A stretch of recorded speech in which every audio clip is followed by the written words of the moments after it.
As we told you earlier, the U.S. has launched an operation in Somalia targeting the al-Shabaab terror network. That operation comes as President Obama faces increasing criticism at home for his supposed lack of a strategy as far as dealing with ISIS in Syria is concerned. Joining us now from Jerusalem are the two top members of the House Foreign Affairs Committee, the chairman, California Republican, the Congressman Ed Royce, and the ranking Democrat on the committee, Eliot Engel from New York. Congressman, to both of you, thanks very much for joining us. And let me get right to the issue that a lot of folks are talking about, a lack of supposedly a strategy that the president has in dealing with ISIS in Syria. Mr. Chairman, Congressman Royce, how concerned are you about that, what the president said?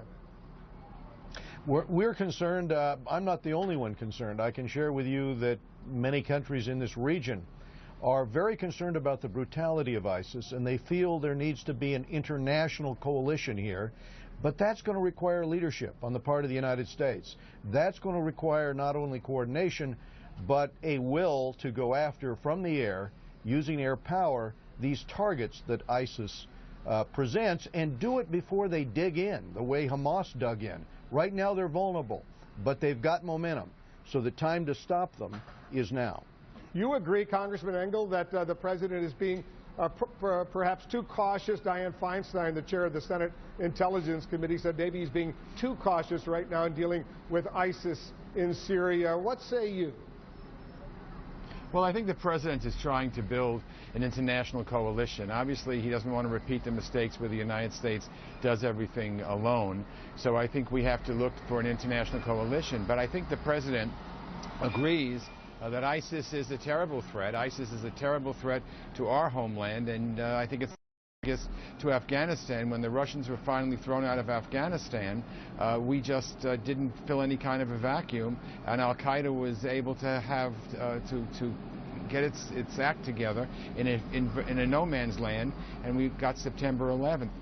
So I think what has to happen now is the world has to, and with the United States leading, has to make sure that ISIS isn't allowed to plot and plan attacks against our homeland, and frankly, our NATO allies, our European friends need to be involved too, because the proximity of where the terrorists are is much closer to Europe than they are to the United States.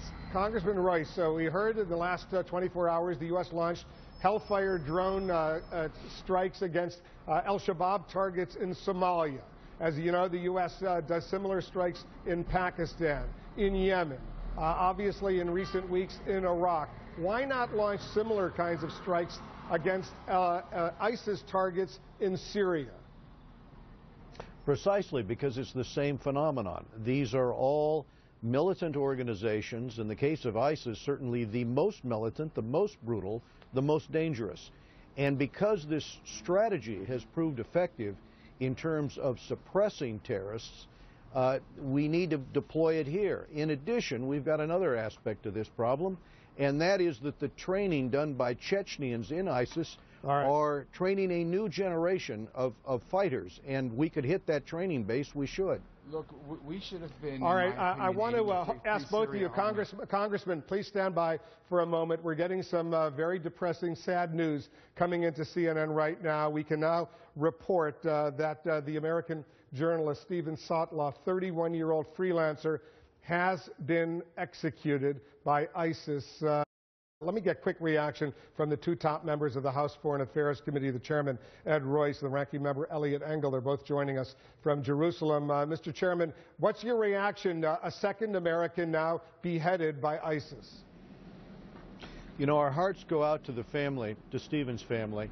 At the same time, we remember the thousands of Christians and other religious minorities who have also been decapitated or crucified, massacred by ISIS as they've rolled across Syria and rolled across Iraq all the way up to Kurdistan. It is chilling that this type of madness is now part of their operation to take cities across the area. Well, this is just awful, Wolf. Go ahead, It's Congressman. just awful, and this is exactly the reason why we have to go after ISIS, why we cannot just let them to wreak havoc. They're killers, they're brutal. You know, the executioner is a coward because he wears a cover from head to toe so you can't see what his face looks like. So he's really just a coward. And these are the types of people.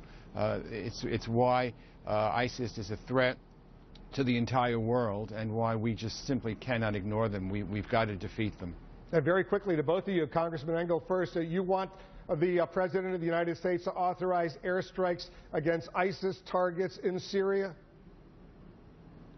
Yes, I do. I for years have been calling to aid the Free Syria Army. I even put in legislation about a year and a half ago to do that, and I think it was a mistake not to do it. But I think that ISIS is obviously across the border into Syria and into Iraq, and they really have to be defeated. I would still hope, though, that we could try to aid the Free Syria Army because they're the only people in Syria. Assad's regime is no good. They're the only people in Syria who want to see democracy to that poor, beleaguered country.